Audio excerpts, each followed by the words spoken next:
Picture this. You wake up one morning and you feel a little bit sick. No particular symptoms, just not 100%. And so you go to the doctor, and she also doesn't know what's going on with you, so she suggests they run a battery of tests. And after a week goes by, the results come back. Turns out you tested positive for a very rare disease that affects about 0.1% of the population. And it's a nasty disease, horrible consequences, you don't want it. So you ask the doctor, how certain is it that I have this disease? And she says, well, the test will correctly identify 99% of people that have the disease and only incorrectly identify 1% of people who don't have the disease.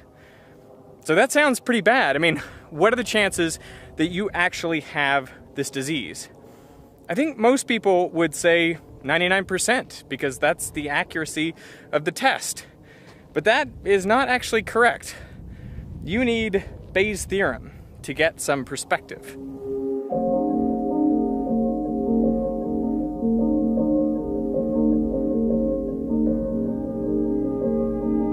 Bayes' theorem can give you the probability that some hypothesis, say that you actually have the disease, is true given an event, that you tested positive for the disease. To calculate this, you need to take the prior probability the hypothesis was true, that is, how likely you thought it was that you had this disease before you got the test results, and multiply it by the probability of the event given the hypothesis is true. That is, the probability that you would test positive if you had the disease. And then divide that by the total probability of the event occurring, that is, testing positive. This term is a combination of your probability of having the disease and correctly testing positive, plus your probability of not having the disease and being falsely identified. The prior probability that a hypothesis is true is often the hardest part of this equation to figure out, and sometimes it's no better than a guess. But in this case, a reasonable starting point is the frequency of the disease in the population, so 0.1%. And if you plug in the rest of the numbers, you find that you have a 9% chance of actually having the disease after testing positive. Which is incredibly low if you think about it. Now, this isn't some sort of crazy magic. It's actually common sense applied to mathematics. Just think about a sample size of 1,000 people. Now, one person out of that 1,000 is likely to actually have the disease, and the test would likely identify them correctly as having the disease. But out of the 999 other people, 1% or 10 people would falsely be identified as having the disease. So if you're one of those people who has a positive test result, and everyone's just selected at random, well, you're actually part of a group of 11 where only one person has the disease. So your chances of actually having it are 1 in 11, 9%. It just makes sense.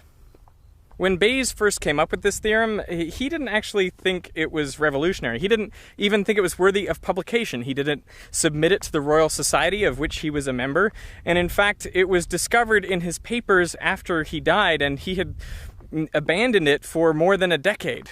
His relatives asked his friend, Richard Price, to dig through his papers and see if there was anything worth publishing in there. And that's where Price discovered what we now know as the origins of Bayes' theorem. Bayes originally considered a thought experiment, where he was sitting with his back to a perfectly flat, perfectly square table, and then he would ask an assistant to throw a ball onto the table. Now, this ball could obviously land and end up anywhere on the table, and he wanted to figure out where it was.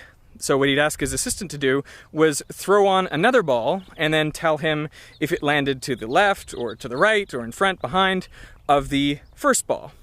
And he would note that down and then ask for more and more balls to be thrown on the table. What he realized was that through this method, he could keep updating his idea of where the first ball was. Now, of course, he would never be completely certain, but with each new piece of evidence, he would get more and more accurate. And that's how Bayes saw the world. It wasn't that he thought the world was not determined, that reality didn't quite exist, but it was that we couldn't know it perfectly, and all we could hope to do was update our understanding as more and more evidence became available. When Richard Price introduced Bayes' theorem, he made an analogy to a man coming out of a cave.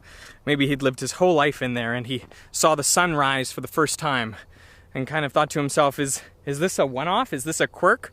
Or does the sun always do this? And then every day after that, as the sun rose again, he could get a little bit more confident that, well, that was the way the world works. So Bayes' theorem wasn't really a formula intended to be used just once. It was intended to be used multiple times, each time gaining new evidence and updating your probability that something is true. So if we go back to the first example, when you tested positive for a disease, what would happen if you went to another doctor, get a second opinion, and get that test run again, but let's say by a different lab, just to be sure that those tests are independent? And let's say that test also comes back as positive. Now, what is the probability that you actually have the disease?